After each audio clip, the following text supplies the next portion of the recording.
का शब्द मेरे कानों में गया तो मैंने देखा ये शब्द कहां से आया।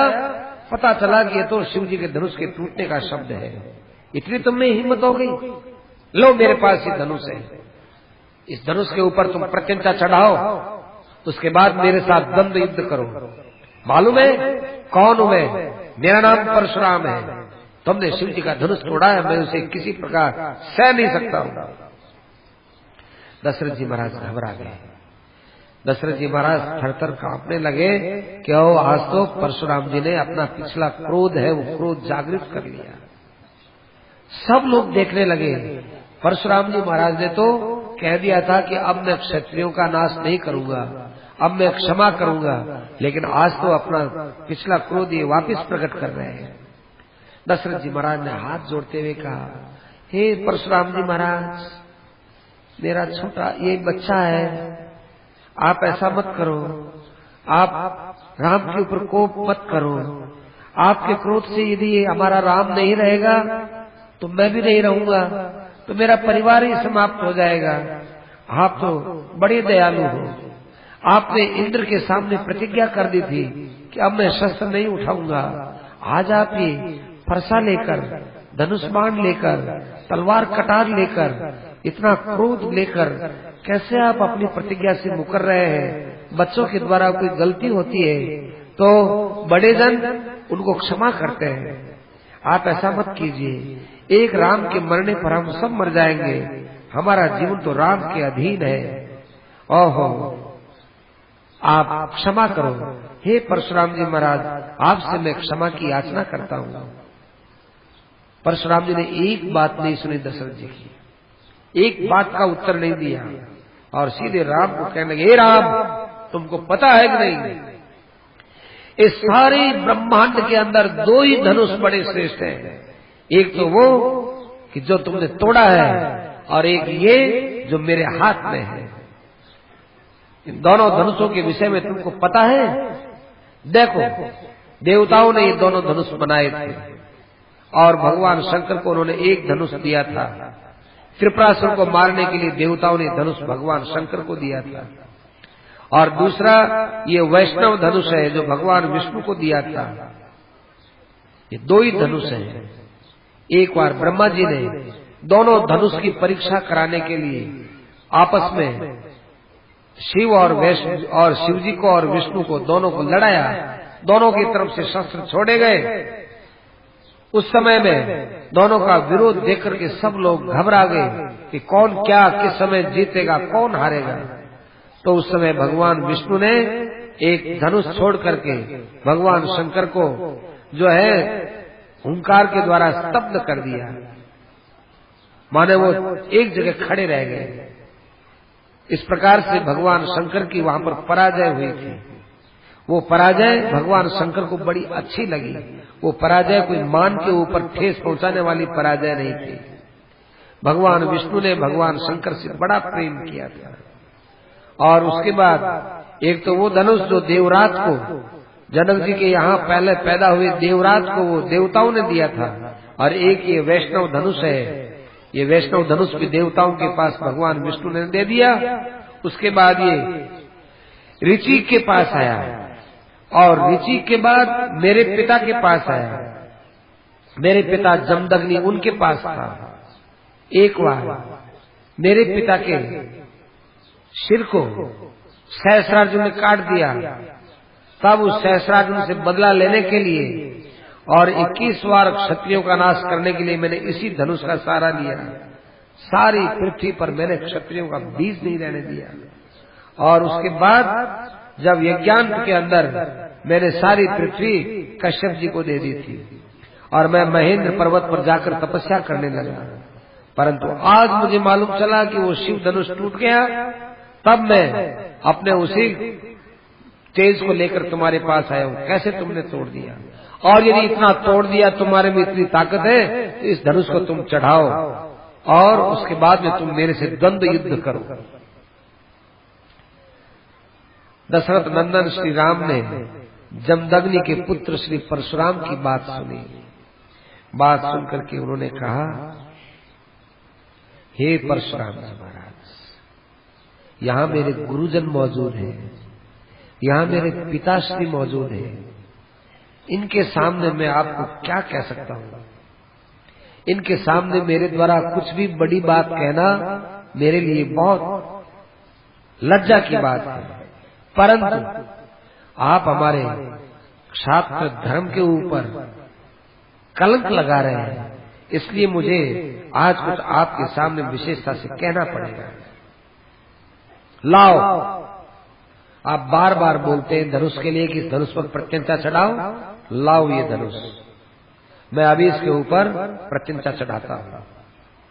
इस प्रकार से भगवान ने क्या किया कि लाओ कहा ना, परशुराम जी संभालने लगे तो भगवान ने जाकर ये ले लिया, हस्ताद लघु पराक्रम है, अपने हाथ से यूं ले लिया। परशुराम जी ने देखा करे बड़े साधारण ढंग से ले लिया और लेकर के डोरी लेकर उसके ऊपर धनुष के ऊपर चढ़ा दिया और उसके ऊपर बाण रखा, बाण रख करके कान तक उसको खींचा राम जी ने, खींच करके और कहा कि परशुराम जी महाराज आप ब्राह्मण हो, क्या आपके छाती में लगाऊं ये बाण? लेकिन नहीं लगा सकता मैं, ब्राह्मण के छाती में क्षत्रिय का बाण कभी नहीं लगता। इमाम व पद गतिम राम, या तुमने बड़े बड़ी तपस्याओं के द्वारा जो जो लोक प्राप्त किए, मैं उन लोकों के ऊपर आक्रमण करता हूं। तुमने जितने ऊंचे लोक प्राप्त किए हैं, तुम्हारे तपस्या के द्वारा बहुत कुछ तुमने सिद्धियां प्राप्त किए हैं, तुमने तपस्या से जो जो बल प्राप्त किया है और तुमने आने जाने की जो गति प्राप्त की है, तुम संकल्प करते ही कहां के कहां पहुंच जाते हो। अतः उन सब का आज इस बाण के द्वारा नाश कर दूंगा। उसी समय परशुराम जी ने कहा रुको रुको राम, रुको रुको, मुझे आपका ज्ञान हो गया, आप ऐसा मत करो। जब आपने प्रत्यंचा चढ़ाई दी है तो मुझे पता चल गया आप कोई मामूली नहीं हो। अरे आप जाने आने की शक्ति तो मेरी मत रोको, और जितनी मैंने आज तक तपस्या के द्वारा सिद्धियां प्राप्त की, उन सिद्धियों के ऊपर आप जो है जरूर प्रहार करो ताकि मेरी मुक्ति हो जाए। लोक परलोक जितने मैंने प्राप्त किए उनसे कोई मुक्ति थोड़ा ही होती है। आप मधुहंता विष्णु हो, ये आप ही का धनुष है। ओहो, ये देखो आकाश में देवता लोग बदलों के पीछे आपकी और हमारी प्रार्थना, आपकी और हमारी बात सुन रहे हैं। ओहो, नचेयम तब काकुत से गिरिडा भवितुम अर्हति, मैं आपके सामने आज हार गया। इस हार में मुझे कोई किसी प्रकार से लज्जा नहीं, संकोच नहीं है, क्योंकि आप साक्षात इस धनुष के स्वामी विष्णु ही हो। मैं आपको प्रणाम करता हूँ और मैं अब महेंद्र पर्वत पर जाता हूँ, वहां जाकर मैं फिर तपस्या में लीन हो जाऊंगा। दशरथ नंदन राम ने फिर वो जो धनुष था, वो धनुष के ऊपर बाण, वो बाण बहुत सोच समझ करके उन्होंने फेंक दिया। उस बाण के द्वारा परशुराम जी के लोक परलोक की जो गति थी वो उन्होंने नष्ट कर दी ताकि परशुराम जी की मुक्ति हो जाए। और फिर परशुराम जी महाराज वहां से बड़े आनंद के साथ महेंद्र पर्वत पर चले गए। देवताओं ने दुंदुभियां बजा दी और सब दिशाओं में प्रसन्नता हो गई। राम जी महाराज दशरथ जी के साथ में और सेना के साथ में अयोध्या के लिए प्रस्थान किए। जब प्रस्थान करने लगे तब भाई वो धनुष तो उनके पास ही था। अब धनुष को क्या किया कि भगवान ने वरुण देवता को दे दिया। वरुणाय प्रमेयाय ददौ हस्ते महायशा, वो धनुष वरुण देवता को दे दिया और वरुण देवता को इशारा कर दिया कि कभी हमारे काम आएगा तो हम ले लेंगे आपसे, नहीं तो आपके पास ही रहने दो।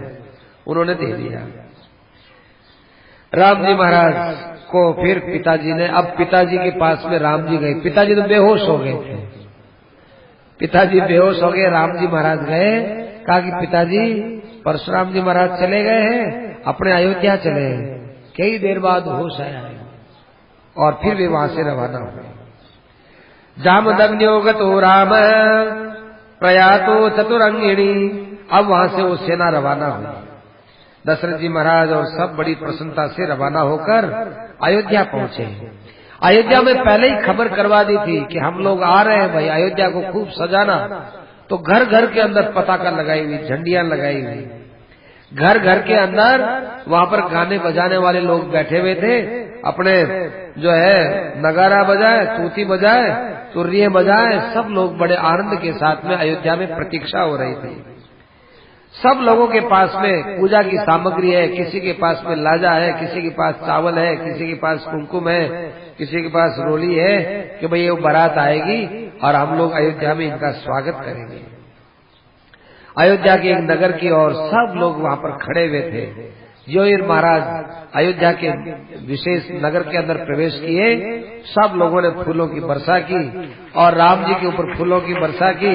राम, लक्ष्मण, भरत और शत्रुघ्न विवाहित होकर के आ रहे हैं। इस प्रकार से अयोध्या की सड़कों पर चलते चलते चलते चलते अब महाराज दशरथ अपने महल में वहां पहुंचे। महल में पहुंचे तो कौशल्या, सुमित्रा, कैकेयी, इसके अलावा भी 360 रानियां थी दशरथ जी के। वे सब की सब स्वागत के लिए तैयार खड़ी थी। सबसे पहले राम जी के साथ में सीता जी आई, फिर उसके बाद उर्मिला जी आई, फिर उसके बाद मांडवी और सुतकीर्ति, इनको कौशल्या जी ने सबको छाती से लगाया, आशीर्वाद दिया। इन्होंने माताओं के चरणों में प्रणाम किया। कौशल्या जी का, सुमित्रा जी, सबको बड़े प्रेम से वहां पर रखा गया और सब लोग वहां दशरथ जी के वहां प्रेम से रहने लगे। इधर भरतम कैकेयी पुत्रम, सब वहां पर ठहर गए। अब भरत को बुलाया दशरथ जी ने, बुला के कहा कि बेटा भरत, तुम्हारे मामा आए हैं और तुम्हारी बड़ी वहां पर प्रतीक्षा कर रहे हैं, तुम्हारे नाना जी। अतएव तुम इनके साथ चले जाओ। साथ में शत्रुघ्न जाना चाहता है, शत्रुघ्न को भी ले जाओ। अच्छा ठीक है, मन वहां जाओ, हमारा कुशल क्षेम बोल देना सब, ठीक है। तो भरत और शत्रुघ्न युधाजित के साथ में वहां से रवाना हो गए। अब देखो ये रवाना हुए ना, अब यहाँ से कुछ अयोध्या के अंदर बात दूसरी हो जाएगी। राम जी महाराज इधर अयोध्या में थे ही, खूब माता की सेवा करते थे, पिता की सेवा करते थे। गुरुजनों की कोई भी बात मुंह से निकल जाती तो वो व्यर्थ नीचे नहीं गिरती थी। राम जी का शील व्यवहार सारे अयोध्या के अंदर बड़ा प्रशंसित हो गया था। सब लोग यही बात कहते थे, क्या बताएं, एक बात है, छोटे मुंह बड़ी बात को क्या कहे, पर दशरथ जी से भी, दशरथ जी का बेटा गुणों में बड़ा महान है। ऐसे ऐसे लोग आपस में चर्चा करते थे। और देख, अच्छे को अच्छे ही मिलते हैं। यहाँ देखो राम को कितना अच्छा ससुराल मिला है, कितने अच्छे जनक जी हैं। ऐसे ऐसे लोगों के अंदर भावना थी। अंतर्गतम व्यक्तम आख्याति हृदयम वेदा तस्य भूयो विशेषेण मैथिली जनकात्मजा। सीता ऐसी पतिव्रता थी हो, देखो जो पातिव्रत्य धर्म में पक्की रहती है, उसको अपने पति की इच्छा बिना कहे हुए मालूम चल जाती है कि पति क्या चाहते हैं। ऐसे भाव से सीता जी ने अपने प्राणनाथ पतिदेव की सेवा की। अंतर्गतम अपनी व्यक्तम आख्याति हृदयम हृदा, हृदय से उन्होंने जान लिया कि राम जी किस समय क्या चाहते हैं। इस प्रकार से सीता लक्ष्मी के समान वहां पर विराजमान थी। बड़ा आनंद अयोध्या में छाया हुआ था और राम जी महाराज अयोध्या में पूर्ण रूप से छाए हुए थे। भरत जी महाराज ननिहाल गए, शत्रुघ्न जी भी ननिहाल गए। ननिहाल में इनको बहुत प्यार से स्नेह से रखा जाता था। इधर बूढ़े दशरथ जी महाराज ने अपने मन में विचार किया कि बहुत समय बाद मुझे राम जैसा बेटा मिला है। असल में देखा जाए तो ये राम स्वयंभू मनु के समान है।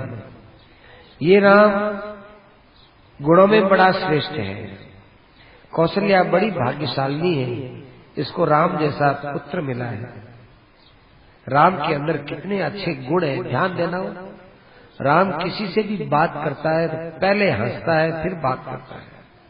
मृदु पूर्वं च भाषते, कितनी उनकी वाणी में नम्रता है और कितना प्रशांत है। कोई आदमी कठोरता से बोलता है तो मुस्कुरा देता है, उसके मुस्कुराहट से उसकी कठोरता अगले की कहीं खत्म हो जाती है।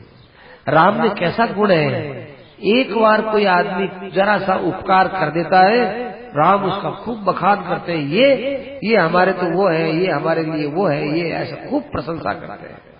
दूसरे की प्रशंसा करना ये बहुत बड़ा गुण है। आदमी से दूसरे की प्रशंसा होती नहीं है। जिसमें बराबर वाले होते हैं ना, वहां प्रशंसा नहीं होती, ज्यादा और नहीं होती। जैसे हम दो साधु हैं, हम कोई दो साधु हैं, दोनों में और तो सब ठीक है, लेकिन कुछ लोग यदि एक की ज्यादा प्रशंसा करेंगे और हमारी नहीं करेंगे तो हमारे मन में कुट कुट पैदा हो जाएगी। हमारे मन में आ जाएगा कि देखो ये इनकी ज्यादा करते हैं, हमारी नहीं करते, हम भी प्रशंसा के योग्य हैं। वहां कुछ न कुछ बात आ ही जाती है। इसको बताया कि ये बहुत ऊंची अवस्था तक दोष रहता है, ये मात्सर्य दोष है। संतों ने कहा कि ये मच्छर दोष है। मच्छर इतना साग है पर काटता बहुत, जो है तीखा काटता है, बीमारी पैदा कर दे। संतों की कही बात है, मत्सर दोष वो है क्या, मच्छर दोष। तो लेकिन राम में ये बात नहीं है। और क्या बताएं, न स्मृत्यपकाराणाम शतमप्याप आत्मवत्तया। और कोई यदि राम का अपकार कर दे और अपकार करके और वो भूल जाए, लेकिन कोई उसको याद दिलावे तो भी याद नहीं रखता। वो कहता है कि भाई मेरे द्वारा भी तो मेरे से गलती होती है, मेरे दांतों से क्या कभी मेरी जीभ नहीं कटती क्या, दुख नहीं पाती क्या? अरे अपना नाखून है, हम यहाँ खुजली करते करते ऐसा खुजली करे कि यहाँ चमड़ी के अंदर से खून निकल गया, अपने ही नाखून से खून निकल गया, अपने ही दांतों से जीभ के अंदर जैसे तकलीफ हो गई। ऐसे ही कोई आदमी ने हमारा कोई नुकसान किया तो दूसरे ने नहीं किया, वो हमारा ही था, इसलिए हमारा नुकसान अगर कौन सी बड़ी बात है। ज्ञानवान, शीलवान और जो है आयुष्मान, जो वयोवृद्ध ज्ञान वृद्ध पुरुष है, उन पुरुषों के सामने जरा बात नहीं बोलता है, बड़ा बुद्धिमान है और पूर्वभाषी प्रियमवद है। देखो बोलने का कितना ध्यान है। वो पहले खुद बतलाता है लोगों से, लोग देखे पहले मैं क्यों बोलूं। आदमियों में प्राय अभिमान होता है, ठीक है तो है, पहले मैं क्यों बोलूं, मैं साधु हूं, मैं पहले राम राम क्यों करूं, वो मेरे को करेगा तो करेंगे, नहीं तो हम हमारे साधु है, हम क्यों बोले। ये राम जी में बात नहीं, पूर्वभाषी पहले बोलना और प्रियम बदे, और किसी प्रकार का कोई घमंड नहीं, कभी झूठ बोलना नहीं, बड़े बूढ़ों का लाज सम्मान रखना, क्रोध को जीतना, ब्राह्मण का सम्मान करना, दीन दुखी पर दया करना। दीन दुखी पर दया करते थे और अपने कुल की मर्यादा का ध्यान रखते थे। और नाश्रेयसी रतो यस्य न विरुद्ध कथा रुचि, कभी भी वो संसार की कथाओं के अंदर नहीं जाते थे, माने सांसारिक बातों में नहीं बैठते थे और नहीं बैठता। दशरथ जी कहते कभी नहीं बैठता। और ये कल्याण में जो बाधक तत्व है उनसे सदा दूर रहने वाला है, कभी इसके शरीर में रोग नहीं, बड़ा सुंदर इसका शरीर, और साधु पुरुष गुणों के अंदर बड़ा श्रेष्ठ, ये मेरे लिए तो बाहर का प्राण है, सब विद्याओं में निष्णात है और सत्यवाक और सरल वाक, सत्य बोलता है, सरल बोलता है। सरलता देखो तीन जगह होती है, शरीर में सरलता, शरीर में, मन में और वाणी में, तीन जगह सरलता। एक ही आदमी शरीर से तो बड़े सरल होते हैं, खूब प्रणाम करेंगे, शुभ करेंगे, लेकिन बोलेंगे तब वो क्या करेंगे, जहर फेंकेंगे। सांप का जहर अच्छा उनके बोलने से, ऐसे ऐसे बिच्छू का डंक अच्छा है उनके बोलने से। और मन में उनके बड़ी मरोड़ रहती है कि हम कुछ हैं। तो कहते हैं बाहर की सरलता तो बहुत दिखा सकते हैं, पर मन की और वाणी की सरलता नहीं दिखा सकते। निवृत्ता समृता कार्य, अपने बात को खूब अच्छी तरह से गुप्त रखने वाले, हर किसी बात को हर किसी के सामने प्रकट नहीं करें, गुप्त मंत्र है।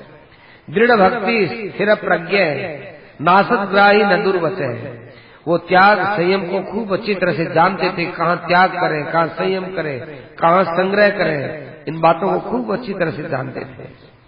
दूसरे आदमी की क्रियाओं को देखकर उसके भाव को खूब अच्छे ढंग से पहचानने वाले हैं।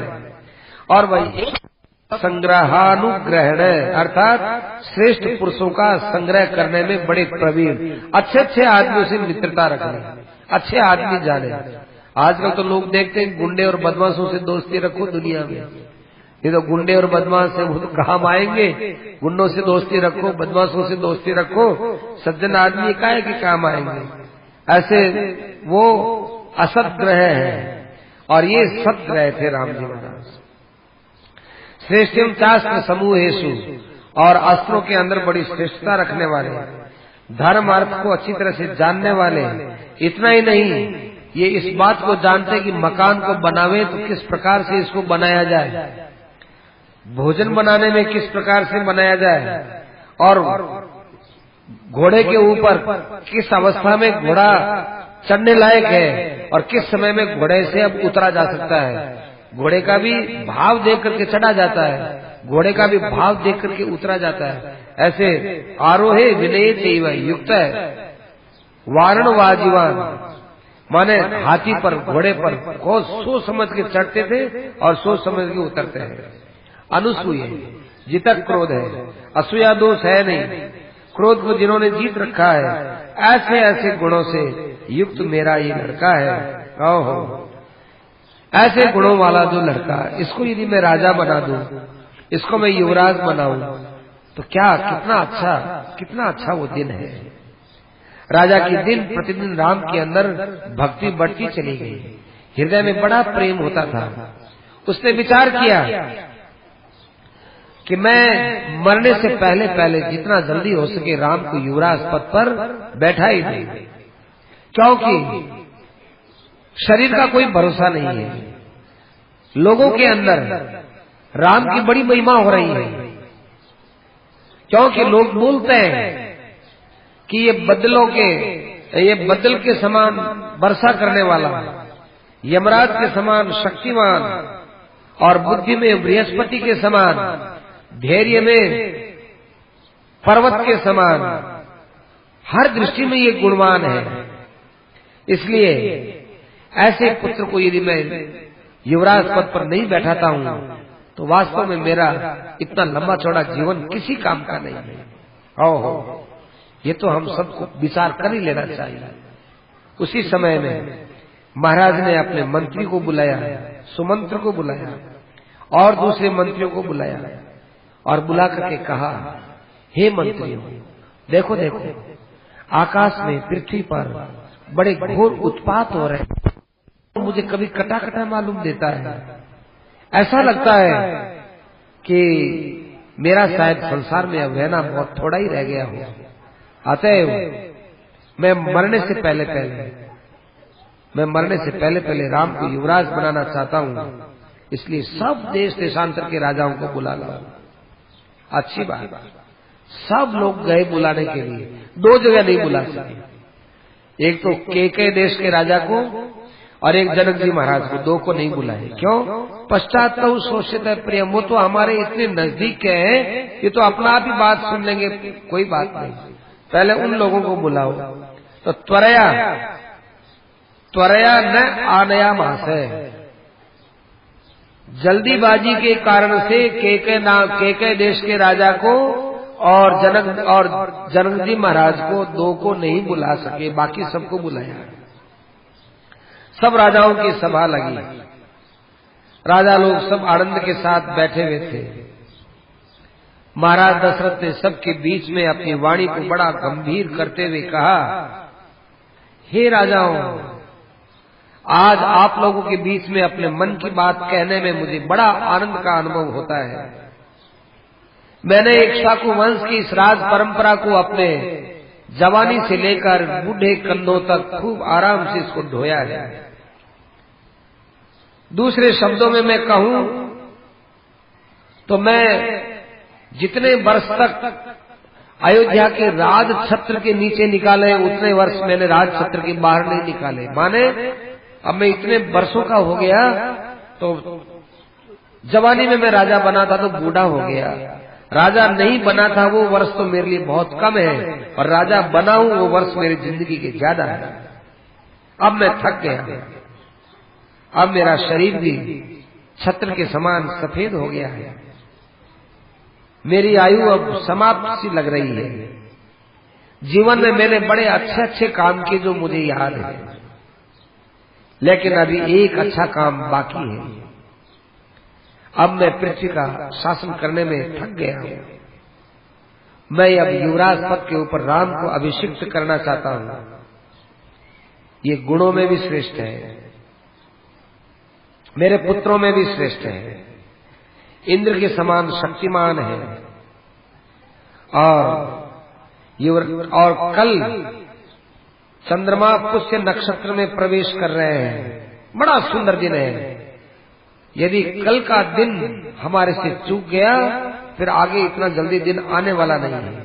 आते इनको युवराज पद पर मैं अभिषिक्त करना चाहता हूं। त्रिलोकी के अंदर त्रैलोक्यमपि नाथेन येन स्यान्नाथवत्तरम्। ये हमारे लिए केवल अयोध्या के लिए नहीं, त्रिलोकी का भी यदि इसको राजा बनाया जाए उसके लिए भी योग्य पड़ता है। और यदि मैं युवराज इसको बना देता हूं, आप सबकी सम्मति होती है, तो मैं अपने चित्त से चिंता मुक्त हो जाता हूं। अब आप लोगों की इस विषय में क्या सम्मति है, आप इस विषय में कुछ बताइए, क्योंकि ऐसे काम अकेले में नहीं होते, सबके बीच में विचार विमर्श करने के बाद ही होते हैं। ये बात सुनकर के वहां पर जितने राजा लोग थे, सब राजा लोग कई देर तक चुप रहे। चुप रहने के बाद उन राजाओं ने कहा कि हे महाराज, ये तो बात बिल्कुल सही है कि आप बूढ़े हो गए। ये बात भी बिल्कुल सही है कि राम को युवराज पद पर अभिषिक्त करने के समान अब आपका कोई दूसरा काम बाकी भी नहीं रहा है। हम आपकी इस इच्छा के अंदर पूर्णतः सहमत हैं। जब राम हाथी के ऊपर बैठे, इसके ऊपर छत्र लगे और इसके साथ सेना चले, अयोध्या में जगह जगह सत्कार हो, वो दिन हम भी अपनी आंखों से देखना चाहते हैं। बहुत अच्छी बात है, हम आपकी बात से पूर्णतः सहमत हैं। अब दशरथ जी महाराज ने थोड़ा रुख बदला, बदले हुए रुख से बात करने लगे। देखो, कभी कभी कोई आदमी बात करता है ना, अगले आदमी की बात लेने के लिए और रुख से बात करता है। तो दशरथ जी ऐसे बोलने लगे जैसे उनको कुछ पता ही न हो। दशरथ जी कहने लगे कि हे राजाओं, यदि मैंने शिष्टता के नाते ये कह भी दिया हो कि मैं राज्य का भार नहीं संभाल सकता, राम बड़ा श्रेष्ठ है, राम को युवराज बना दो, आप में से किसी ने भी ये नहीं कहा कि हे महाराज, आपने एक बहुत लंबी परंपरा चलाई, आप बैठे रहो, आपके बाद देखा जाएगा। आप तो सब के सब ऐसा बोले जैसे आप स्वयं यही प्रतीक्षा कर रहे थे कि कब दशरथ जी राजगद्दी देवे राम को, और कब बाबा ये दशरथ राजगद्दी से उतर जाए। तो आप ऐसा ही समझ रहे थे क्या? भवंतो द्रष्टुम इच्छन्ति, मेरे द्वारा ऐसी क्या गलती हो गई कि जो आपको राम को युवराज पद पर आप देख करके खुश होना चाहते हो? कोई न कोई मेरे से गलती होगी तब ना ये बात है। तो उन्होंने कहा कि नहीं महाराज, ऐसी बात नहीं। यदि आप सच्ची सच्ची बात पूछना चाहते हो तो भाई राम के अंदर बहुत गुण है। राम की जो अभी अवस्था है, इस अवस्था में आप भी थे और इस अवस्था में राम भी है। उस अवस्था के अनुसार आप विचार करो कि राम के अंदर कितने गुण हैं। हे महाराज, आप सुनो, गुणों की प्रशंसा राम की करेंगे, उस समय इंद्र भी इनके सामने फीका हो जाएगा। आपके इक्ष्वाकु वंश में एक भी राजा ऐसा बता दो जो राम के समान सबका दिल जीतने वाला हो। प्रजा सुखत्वे, जैसे चंद्रमा के उदित हो जाने पर शीतलता होती है, ऐसे राम के दर्शन करने मात्र से शीतलता प्राप्त होती है।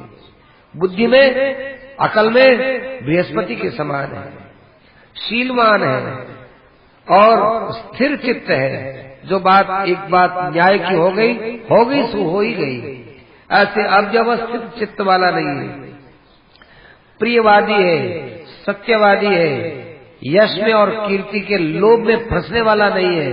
ये धर्म की बात करने वाला है। कल्याणा भी जन है, कल्याण की तरफ लगने वाला, लगाने वाला, ब्राह्मणों के सामने नम्र रहने वाला, और जिस समय ये चाहे वो गांव में जाए, चाहे संग्राम में जाए, चाहे कहीं जाए, उस समय ये कभी भी हार करके लौटने वाला नहीं है। और ये अपने पूर्ववासियों के साथ बहुत स्नेह रखता है। इस प्रकार से राम के अंदर अनेक गुण हैं। व्यसनेषु मनुष्याणाम दृशम भवति दुखित है। जब कोई लोग दूसरा आदमी दुखी होता है, उसके सामने राम रो पड़ता है। राम को दुखी आदमी के दुख से दुखी इतना नहीं रोता जितने राम रोने लगते हैं। और उत्सवेषु सर्वेषु पितेव परितुष्यति। किसी के घर में आनंद का वातावरण है तो वहां पर ये पहले पहुंचता है और उनके आनंद में स्वयं शामिल होता है। स्मित पूर्वाभिभाषित है, और बताया ना कि ये बोलता है किसी से पहले मुस्कुरा करके प्रेम से बोलता है। अरे वाणी को पहले आप वाणी को प्रेम में डुबा करके निकालो, कितनी अच्छी वाणी निकले।